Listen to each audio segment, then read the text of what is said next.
വർഗീയവാദികൾ അല്ല.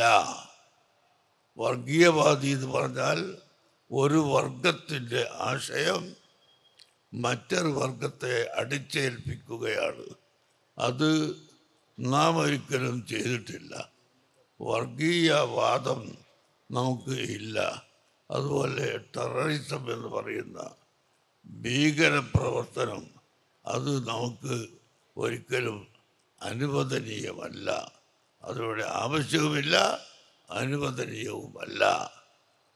എല്ലാ മതങ്ങൾക്കും വളരാനും പ്രവർത്തിക്കാനും പൂർണ്ണമായ സ്വാതന്ത്ര്യം ഇന്ത്യൻ ഭരണഘടന അനുവദിച്ചു തന്നിട്ടുണ്ട്. മറ്റ് ചില രാജ്യങ്ങളിൽ അതുപോലുമില്ല. ഇവിടെ നമ്മുടെ ഇന്ത്യ രാജ്യത്ത് ഏത് മതക്കാരനും ഏത് വിശ്വാസക്കാരനും അവരുടെ വിശ്വാസം അനുസരിച്ച് പ്രവർത്തിക്കാനും മുന്നോട്ട് പോകാനും ഭരണഘടന തന്നെ അധികാരം കൊടുത്തിട്ടുണ്ട്.